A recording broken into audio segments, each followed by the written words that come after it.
Two-time Grammy Award-winning band for King & Country's latest single, Joy, ranked #1 on Billboard's Christian Airplay chart.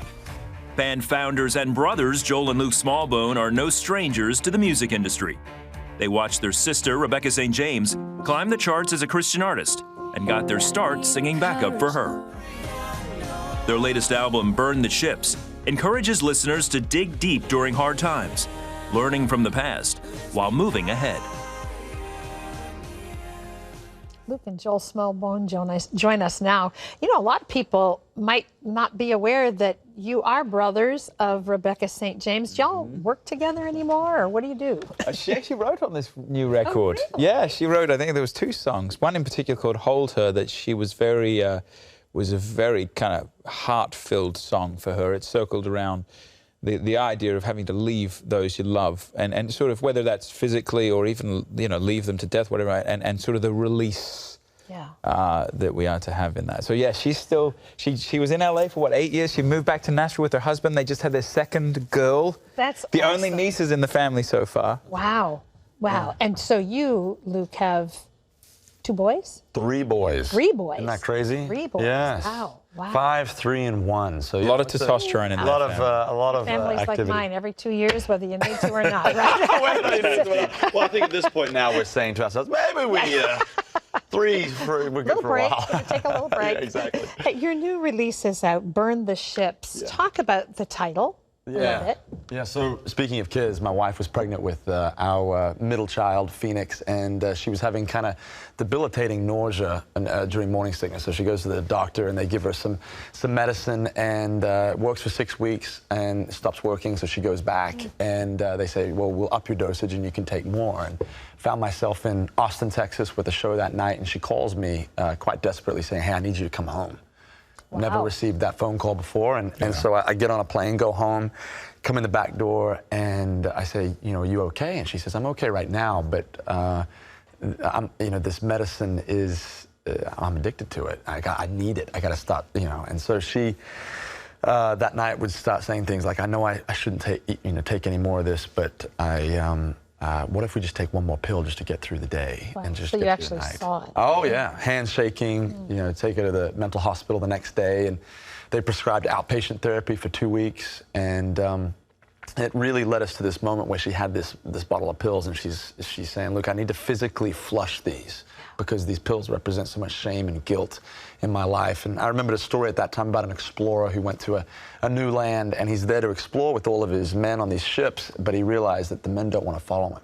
They want to stay in the dirty, grimy boats, not because it's good, but because it's safe and because it's comfortable. And so he calls all of his men to the shoreline, and he says, once everybody's here, he gives his generals the command to burn the ships, because he says, we're not going to retreat. We're not going to go back.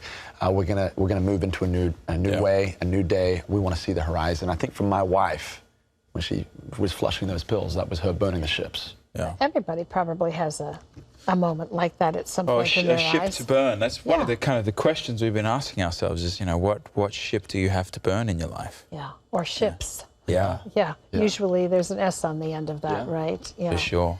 You know, people see those who are successful and are on stage as just having a life that, you know, is problemless and everything's flowing well. But Luke, you actually had some health issues. What is it, 2012 or something that were kind of scary? And we've faced, you know, his illness since then, and there's been some mental illness. One of the band guys has faced cancer.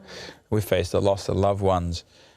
We've faced getting up at 4 a.m. this morning to be here with you. And live to tell about it, can I just say? Yeah, we're still kicking. But it's not, you know, it's a very dynamic life being on the road. I think one of the things you have to always be careful of at home that the road doesn't afford you is the slow drift. Yeah.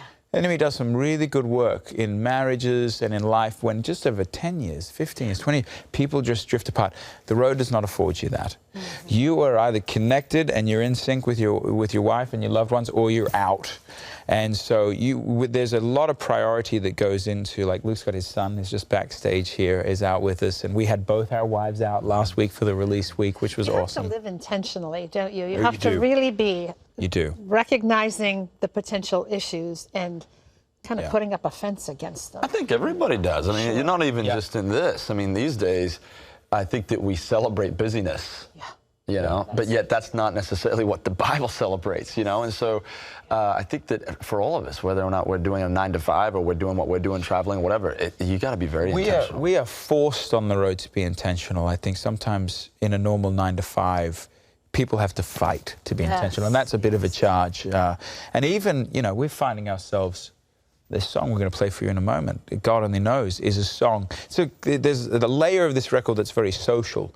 And one of the things we've written about specifically on this song is, man, when you look at where we find ourselves as a culture, as a new American citizen, this one, I have kind of studied where we find ourselves. And it seems like although we are communicating more in 2018 than we ever have maybe in the history of the world, we're connecting less. Yeah. Statistically, suicide's on the rise. Statistically, people are saying they're more lonely than ever.